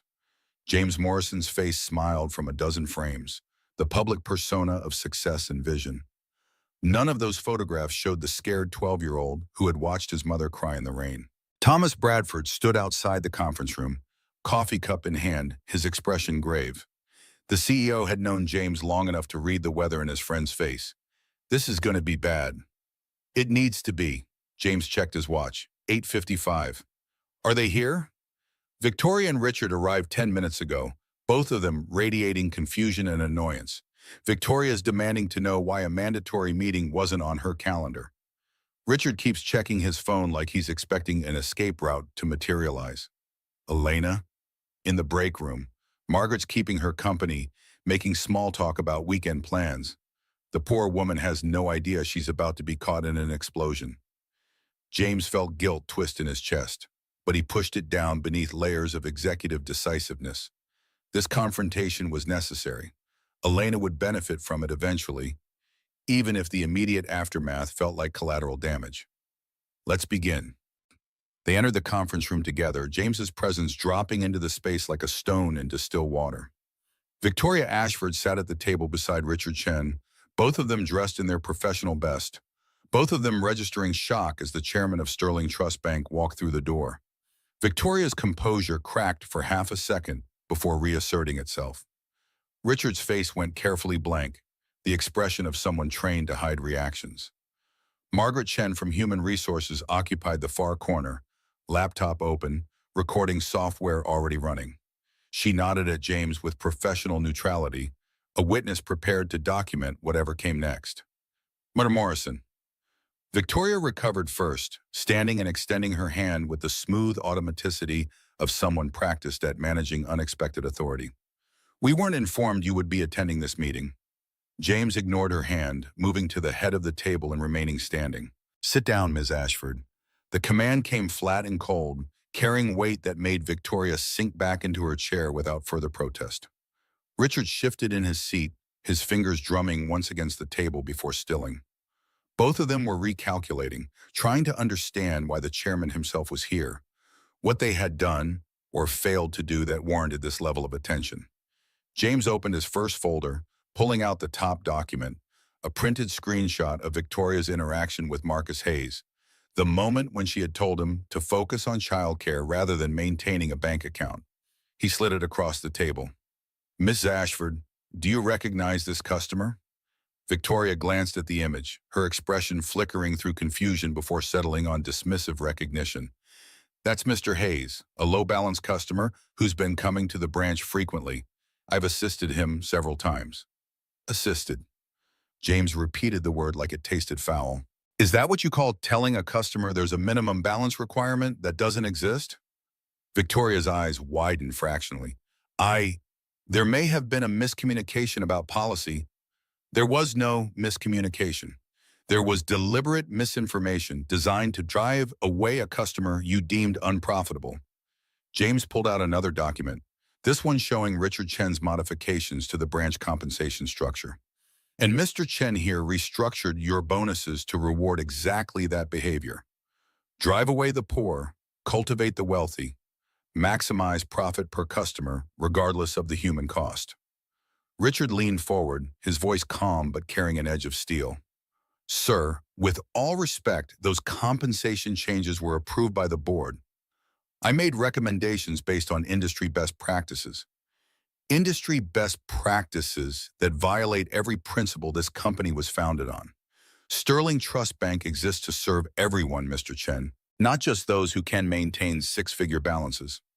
The bank exists to be profitable, Mr. Morrison. Sentiment doesn't pay shareholder dividends. The mask had dropped. Richard Chen was showing his true face now, the mercenary beneath the corporate polish. James felt his anger crystallize into something colder and more focused. You're fired, both of you, effective immediately. Victoria shot to her feet, her composure shattering completely. You can't do that. I've brought in $8 million in profit. My performance reviews are flawless. Your performance reviews were written by Mr. Chen, who was simultaneously dating you and embezzling from client accounts. Both documents are now suspect. James pulled out the embezzlement evidence, laying it on the table like a prosecutor displaying murder weapons. 12 high net worth accounts showing irregular transfers to a Delaware LLC owned by Mr. Chen's wife. $2.3 million over 18 months. I can have the FBI here within the hour, or you can resign quietly and face only civil penalties. Richard's face had gone pale, his careful composure cracking to reveal the trapped animal beneath. Those transfers were investment reallocations. Perfectly legal portfolio management. Without client authorization or documentation? Try again. Thomas Bradford stepped forward, placing termination paperwork on the table in front of both Victoria and Richard. Sign these. You have 5 minutes. Your personal effects will be shipped to you. Building security is waiting outside to escort you from the premises. Victoria's hands shook as she stared at the papers. This is insane. You're destroying my career over helping low-income customers understand their limitations? I'm destroying your career because you forgot that those customers are human beings. James leaned forward, his voice dropping to something quiet and lethal. My mother was once that poor woman you couldn't be bothered to treat with basic dignity. She died believing banks existed to humiliate people like her. I built this company to prove her wrong, and you turned it back into exactly what I swore it would never become. The words fell into silence, heavy as concrete. Victoria's gaze flickered between James and the termination papers, calculation visible in her eyes. Fighting would mean exposure, publicity, the detailed documentation of her cruelty entered into public record. Signing meant quiet exit, the ability to spin her departure as pursuing other opportunities. She picked up the pen with shaking fingers and signed. Richard took longer, his jaw clenched with barely suppressed fury. But he signed too, because the alternative was criminal prosecution and prison time. They stood together, two people who had corrupted James's company from within, now stripped of power and authority in future. Security will escort you out through the back entrance. You're not to contact any Sterling Trust Bank employees or customers. Violation of this requirement will result in immediate legal action. Thomas gestured toward the door. Goodbye. Victoria walked out with her spine straight and her head high, performing dignity she no longer possessed. Richard followed with murder in his eyes, the look of someone who would spend years nursing grievance and plotting revenge. The door closed behind them with the finality of guillotines. James exhaled slowly, feeling the adrenaline of confrontation drain away and leave something like exhaustion in its wake. The first phase was complete. Victoria and Richard were gone, excised like tumors, but the surgery was not finished. Elena still waited in the break room, unaware that her world was about to shift beneath her feet. Margaret looked up from her laptop. That was remarkably restrained, Mr. Morrison. I expected more shouting. They're not worth the energy, but Margaret, I need you to stay for the next conversation. Elena Chen is about to be offered a promotion, and I want HR present as witness to ensure everything is documented properly. Elena Chen, the teller who's been blocked from advancement for 3 years? Margaret pulled up files on her laptop. I reviewed her personnel record this morning. She's been recommended for promotion multiple times. Each recommendation was denied by Victoria Ashford and Richard Chen with notations about lacking professional polish. Professional polish is code for bias. Elena Chen is the best employee in this branch, and I'm promoting her to branch manager effective immediately. Thomas cleared his throat. Jim, that's jumping her several levels. There's going to be pushback from other managers who've been waiting for positions. The optics are that I'm promoting the person who actually understands what this company is supposed to be. James gathered his folders. Bring her in. Thomas left the conference room, his footsteps echoing down the hallway. James stood at the window overlooking the branch floor below, watching customers move through their morning banking, unaware of the tectonic shifts happening in the administrative offices above. He thought about Marcus Hayes, the ghost he had performed for a week, and wondered how to explain that performance to Elena without sounding like a monster. You had to become invisible to see who would still see you. You had to pretend poverty to learn who treated the poor with dignity.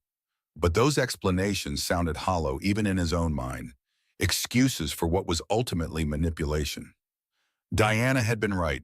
James had tested Elena like a specimen, and now he had to face the human cost of that experiment. The door opened, Elena Chen entered the conference room wearing her bank uniform, her expression confused and slightly anxious. Her gaze moved from James to Margaret to Thomas, trying to decode the situation from body language and context. She stood near the door as if ready to flee. "Mr. Morrison, I'm sorry. I thought this was a staff meeting about customer service."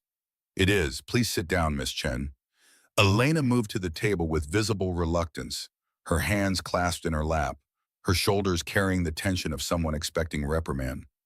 James watched her arrange her features into professional neutrality and felt his heart constrict with the knowledge that he was about to shatter that careful composure.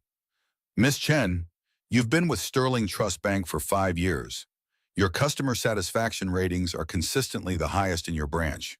You've been recommended for promotion 3 times. Each recommendation was blocked by Victoria Ashford and Richard Chen. Do you know why?" Elena's eyes widened slightly. No, sir. I was told I needed to develop more professional polish. That was a lie designed to keep you from advancing. The truth is that you were too good at your job. You helped customers avoid fees, educated them about financial literacy, treated low-income clients with the same respect as wealthy ones. That behavior was unprofitable according to the metrics Richard Chen implemented. So they kept you locked at entry level where your integrity could be contained. Elena sat very still, processing information that was rewriting her understanding of the past 3 years.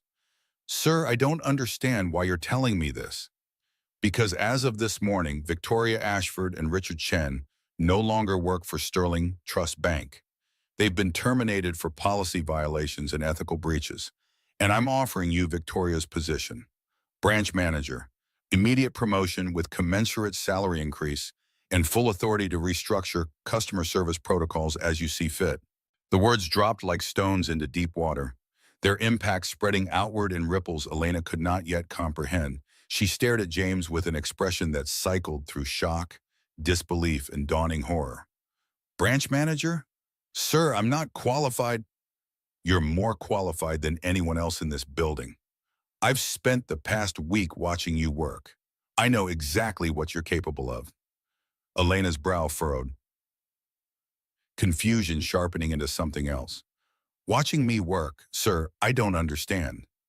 And here it was, the moment of revelation, the point where Marcus Hayes had to die so James Morrison could live, and Elena Chen would learn that the man she had shown kindness to was a fiction designed to test her.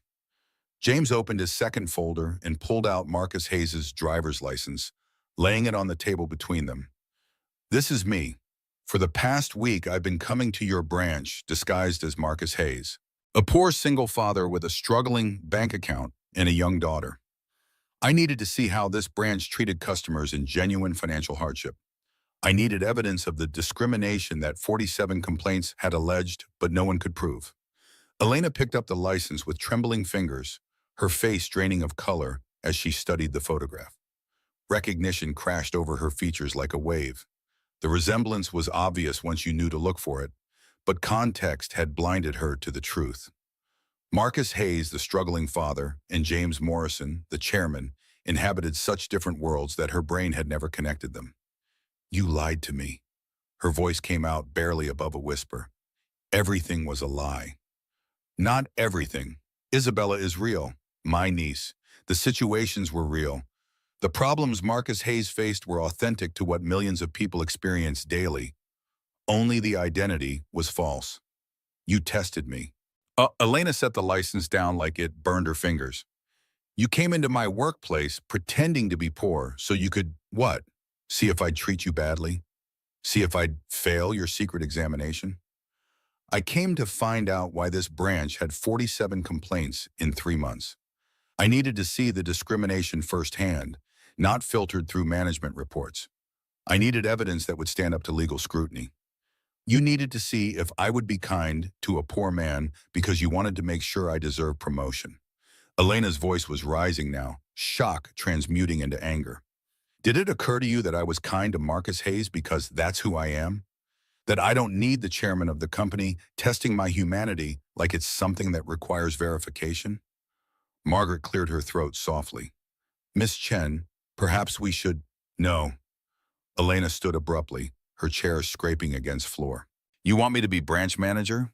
To take Victoria's position after you orchestrated her termination based on a week of playing dress-up in thrift store clothes? What happens when I make a decision you disagree with? Will you disguise yourself as a homeless person to test if I'm still sufficiently compassionate? Will you send actors to see if I maintain your standards?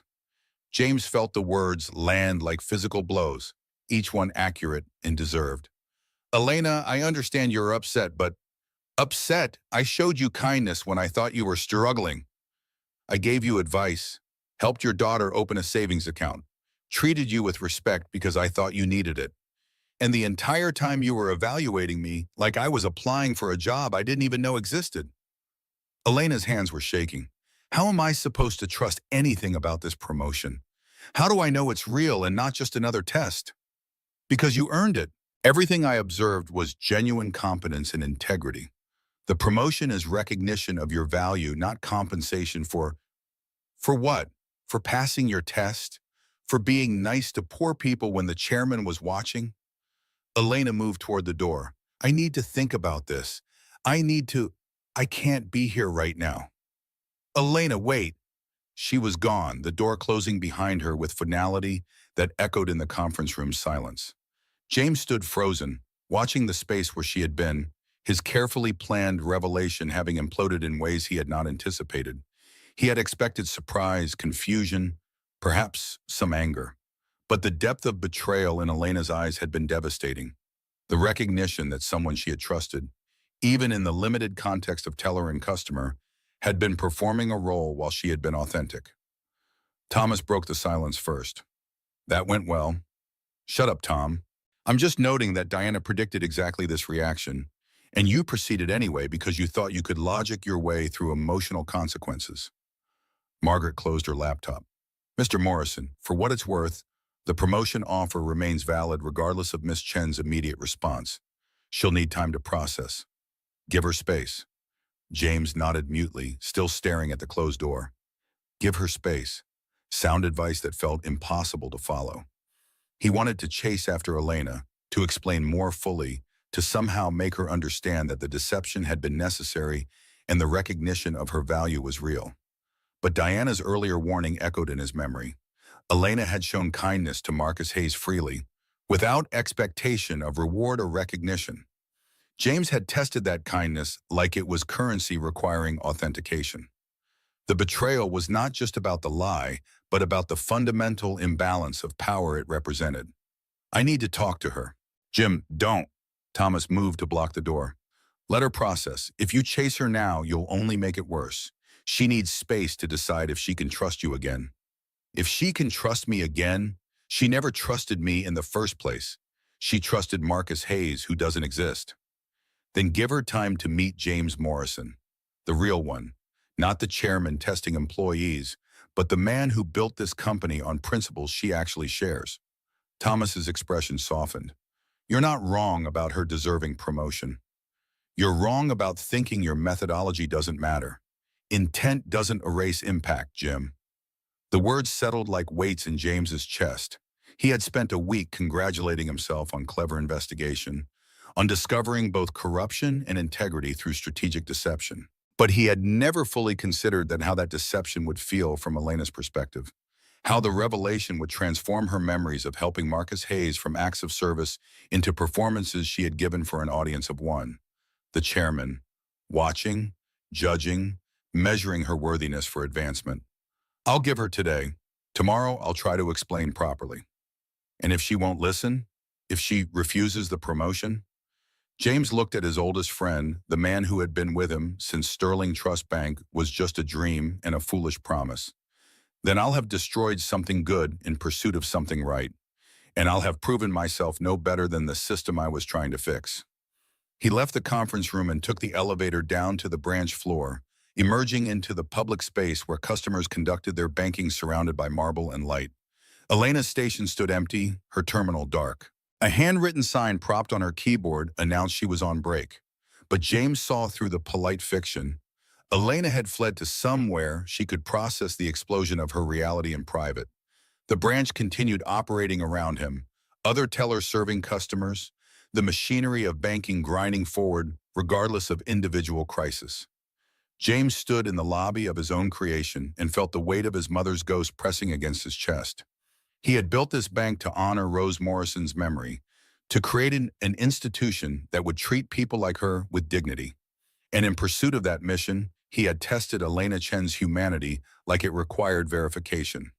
The bitter irony cut deep. In trying to ensure his bank lived up to its principles, James had violated the very dignity he claimed to protect. He had made Elena perform her integrity for his evaluation, had transformed her authentic kindness into evidence collected for his investigation. And now he stood in the aftermath, wondering if the corruption he had excised from his company had been replaced with something worse. The corruption of using good people as instruments for his own purposes, regardless of their consent or awareness. James left the branch and drove back to his office through late morning traffic, his mind churning through approaches and arguments, ways he might repair what he had broken. But all his executive decisiveness felt useless in the face of Elena's betrayal. Business problems had business solutions. Human problems required something else entirely, something James Morrison had spent 40 years avoiding by reducing all interactions to transactions. Diana was waiting in his office with coffee and the expression of someone who had predicted disaster and taken no joy in being correct. She ran. "Wouldn't you?" James collapsed into his chair, accepting the coffee without tasting it. "I just promoted someone who thinks I tested her humanity like it was a job interview, who believes every kind gesture she made was evaluated for my benefit." "That's because you did exactly that." Diana sat across from him, her voice carrying no judgment, just observation. "Jim, you spent a week treating Elena Chen like a case study. You documented her interactions, analyzed her responses, measured her worthiness for advancement. That's not how you build trust. That's how you break it. I needed evidence. I needed to see. You needed to see if she would be kind to poor people when the chairman was watching. You needed to verify her integrity met your standards. But integrity isn't something that requires external validation. It exists independent of observation. And by testing it, you suggested you didn't trust her to possess it without your scrutiny." James set down his untasted coffee. "How do I fix this? I don't know if you can, not immediately. Elena needs to decide if she can forgive the methodology because she agrees with the outcome. And that's not a decision you can force or negotiate. So I wait. You wait, and while you're waiting, you consider whether your interest in Elena Chen is really professional or if you've been lying to yourself about that too." The question landed with precision, cutting through all James's careful justifications. He had told himself the investigation was about company integrity, that his focus on Elena was about identifying talent for promotion, that the week of observation was purely strategic. But Diana knew him too well, had seen the way he studied footage of Elena's interactions, had heard the tone in his voice when he discussed her competence, had recognized infatuation disguised as professional interest. "I barely know her." "You've spent a week studying her like she's the only person in your company." "That's not investigation, Jim. That's obsession. And now you have to figure out if what you feel for Elena Chen is real, or if you're just infatuated with the idea of someone who showed you kindness when you pretended to need it." James wanted to argue to defend his actions as purely professional, but alone in his office with Diana's uncomfortable truths hanging in the air, he admitted what he had been avoiding. Somewhere between Monday's first visit and Friday's last, James Morrison had developed feelings for Elena Chen, had begun to imagine conversations beyond banking transactions, had wondered what it might be like to know her as himself rather than as Marcus Hayes. But those feelings were built on a foundation of deception. Elena did not know James Morrison. She knew Marcus Hayes, the struggling father who needed help. And now she knew that Marcus Hayes was a fiction designed to test her, which meant everything she felt about that interaction was tainted by betrayal. "What do I do, Diana? You give her space. You let her decide if the promotion is something she wants despite how it was offered. And you accept that she may never trust you personally, regardless of whether she accepts the position professionally." Diana stood, gathering her tablet. "And Jim, consider that maybe the real test wasn't about whether Elena had integrity. Maybe it was about whether you did, whether you could see value in people without needing to verify it through manipulation." She left him alone with that uncomfortable observation. James turned his chair toward the windows, watching Portland spread beneath him in concrete and glass and steel. Somewhere in that vast network of streets and buildings, Elena Chen was processing the revelation that her kindness had been evaluated like a performance, that the man she had helped was a chairman testing her worthiness.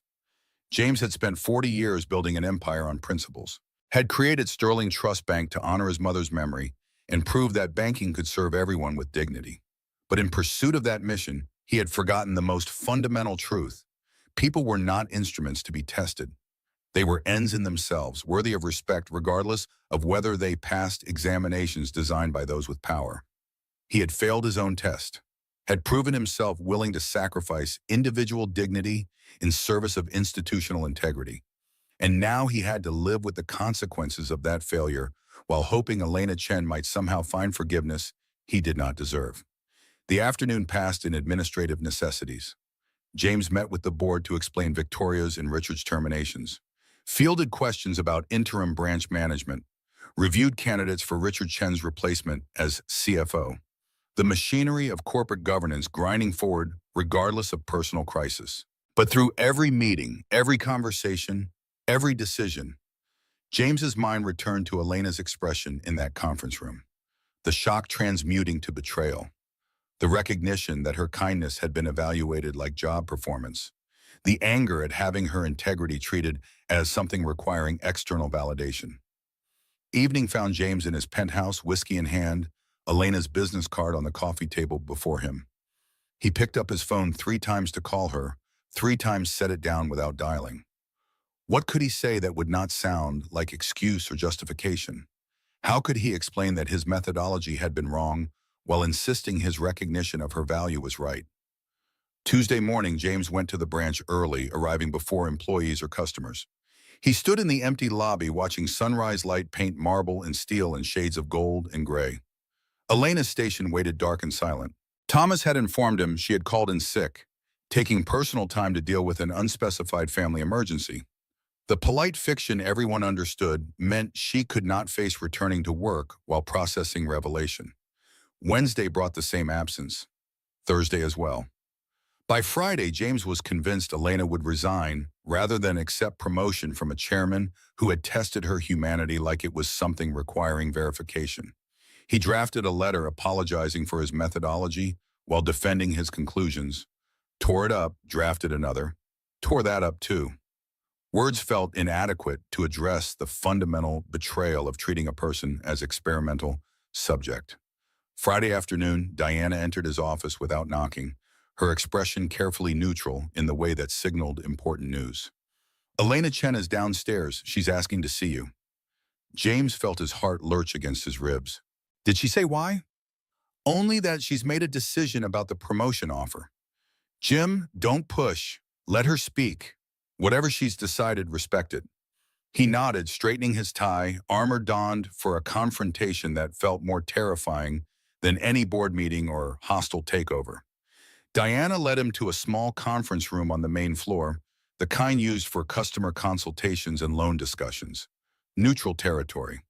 Elena sat at the table wearing jeans and a sweater rather than her bank uniform, her hair pulled back in a simple ponytail. She looked tired, shadows under her eyes suggesting sleepless nights. When James entered, she stood with automatic politeness before catching herself and sitting again deliberately. Mr. Morrison, thank you for seeing me. Of course, I've been hoping we could talk. James took a seat across from her, maintaining distance, careful not to crowd. How are you? Confused, angry, trying to figure out if I should accept your offer or resign on principle. Elena met his gaze directly, no deference or fear in her expression, only exhaustion and something harder. I've spent 5 days trying to understand why you thought testing me was acceptable, why you believed my humanity required verification before you could trust me with authority. It wasn't about trust. Then what was it about? Because from where I'm sitting, you came into my workplace wearing poverty like a costume so you could see if I would treat you badly. And when I didn't, when I showed you kindness because that's who I am, you decided I passed some secret examination. That's not recognition, Mr. Morrison. That's audition. The accusation landed clean and true. James felt it impact his carefully constructed justifications, felt them crack under the weight of Elena's anger. She was right. He had auditioned her, had made her perform her values for his evaluation, while never revealing he was audience rather than participant. You're right. I treated you like an experimental subject instead of a person. I told myself it was necessary for investigation, but that was excuse. I could have reviewed customer complaints, conducted official interviews, used any number of legitimate methods. Instead, I chose manipulation because I wanted to see the truth unfiltered. I wanted to know who you really were when you thought no one important was watching. And what did you learn, Mr. Morrison? What did your week of playing poor teach you? James held her gaze, refusing to look away from the anger he had earned. I learned that you're exactly who Sterling Trust Bank needs leading branches. That you understand service and dignity in ways most people never bother to learn. That you make customers smarter about their own finances instead of exploiting their ignorance for profit. I learned you're principled, incompetent, and deserving of advancement. And you learned all that by lying to me. Yes, Elena absorbed his acknowledgement without visible reaction. Here's what I learned, Mr. Morrison. I learned that the chairman of my company doesn't trust his employees to be decent without external surveillance. I learned that kindness is currency that gets evaluated for worthiness. And I learned that no matter how many times your company says it values integrity, what it really values is performance that passes tests. The words cut deep because they were accurate.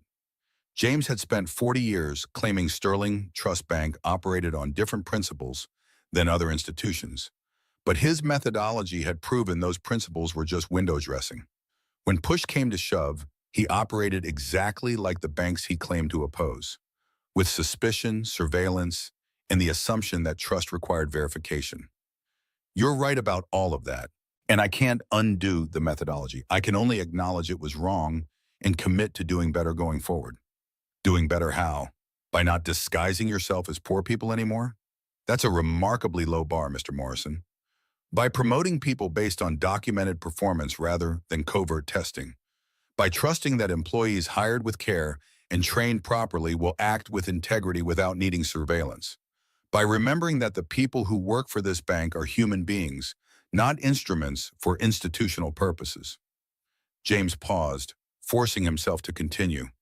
And by acknowledging that I was wrong about you specifically, not wrong about your competence or integrity, wrong to test them at all. Elena looked at him for a long moment, her expression unreadable. I've been offered similar positions at 2 other banks in the past 3 years. Both times I turned them down because I believed Sterling Trust Bank's mission was real. That banking for everyone meant something more than marketing copy. Your test didn't just betray me personally, Mr. Morrison. It betrayed that mission. You proved the company I believed in was as hollow as any other. The observation landed like a gut punch, forcing James to confront the full scope of damage his investigation had caused. He had not just hurt Elena. He had destroyed her faith in the institution she had served with integrity for 5 years, had proven that Sterling Trust Bank's values were negotiable when the chairman found them inconvenient. I can't defend what I did. I can only try to make it right going forward. The promotion is still available if you want it. Full authority to restructure customer service according to principles you think matter. Support from executive leadership to implement changes. Salary and benefits commensurate with the responsibility. And if I accept, everyone will know I got promoted because the chairman tested me personally. They'll assume I slept my way up, or that I'm your favorite, or that the position isn't real merit but charity. My authority will be compromised before I even start. James had not considered that angle, too focused on Elena's personal betrayal to think through how others would interpret the promotion. But she was right. The circumstances of her advancement would follow her, would undermine her authority, would make every decision she made subject to speculation about whether she had earned her position or been gifted it. Then we announce it differently. We say you've been identified through standard performance review as ready for advancement. We don't mention my investigation. You want me to help you cover up the methodology?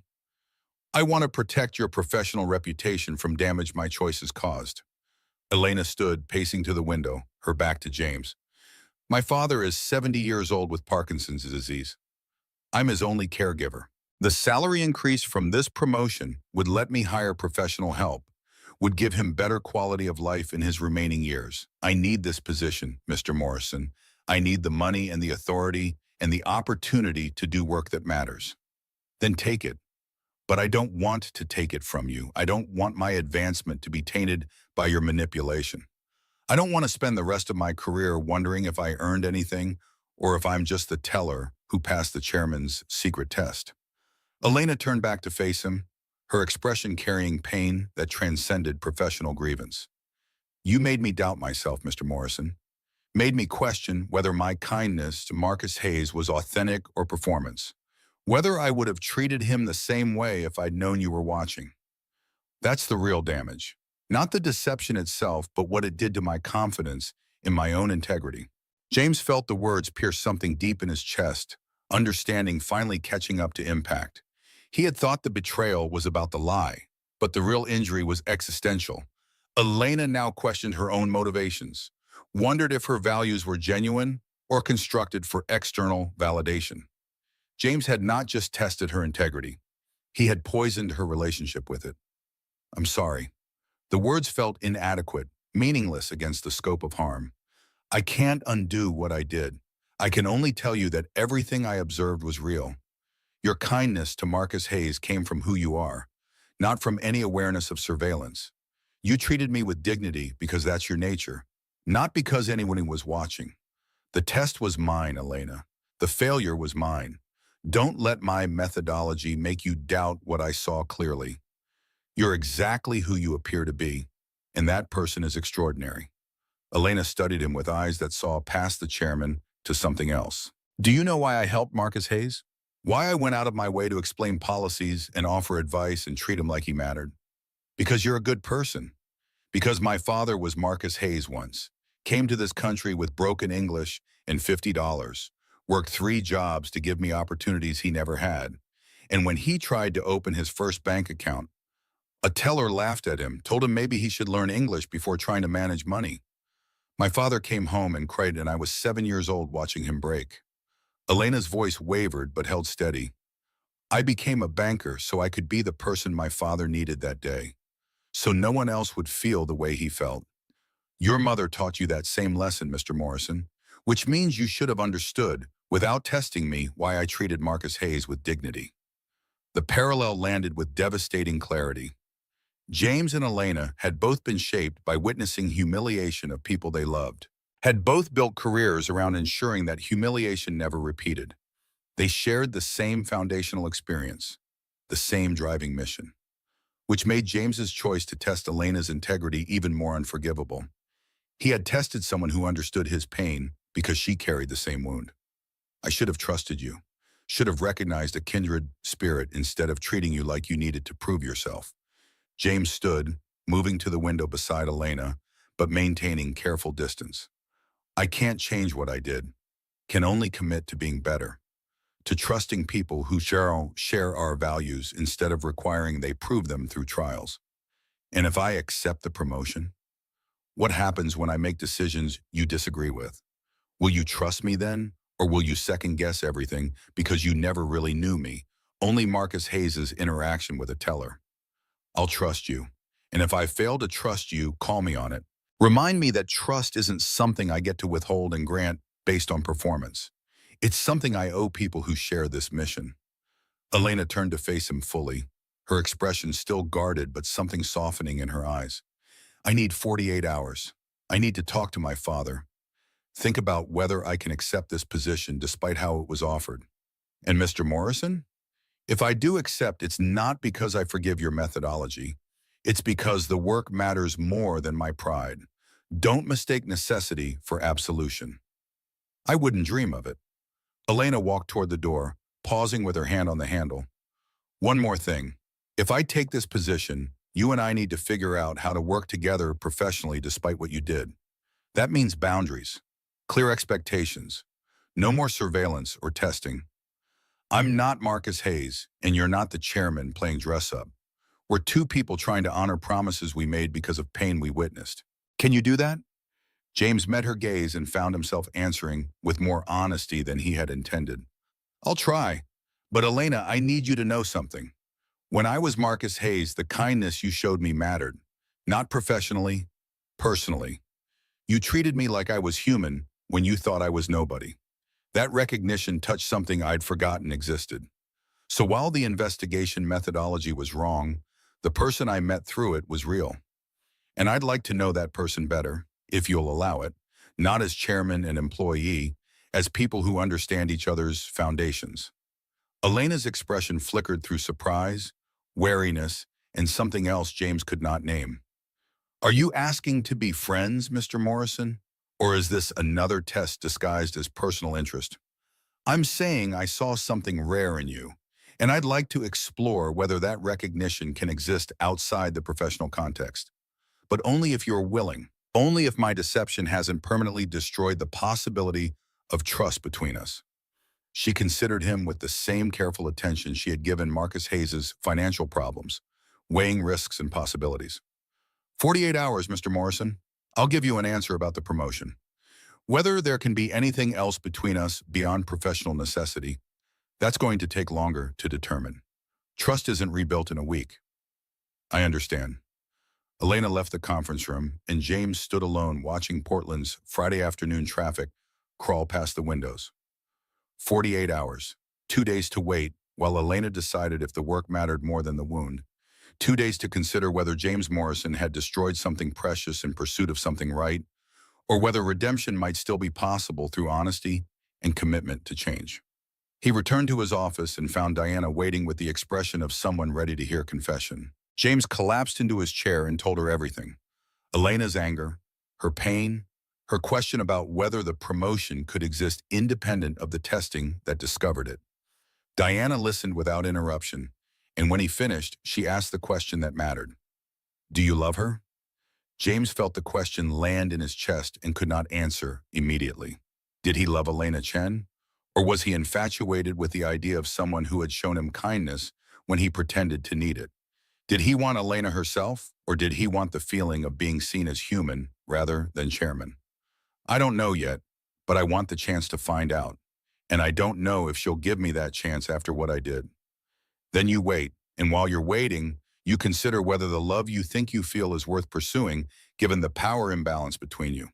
Chairman and branch manager, employer and employee. Those dynamics complicate everything, Jim. I know. Do you?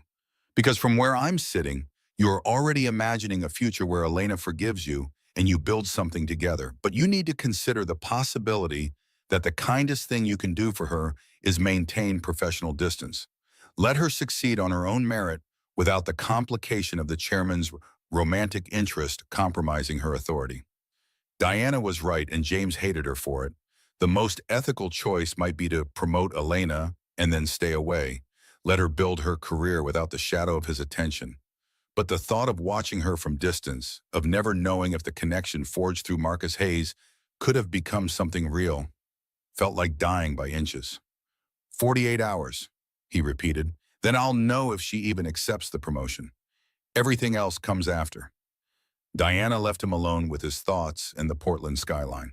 James sat in the gathering darkness and tried to imagine a future where Elena Chen forgave his methodology enough to work with him, where trust could be rebuilt through time and consistent behavior, where the recognition between them could grow into something more than chairman and employee.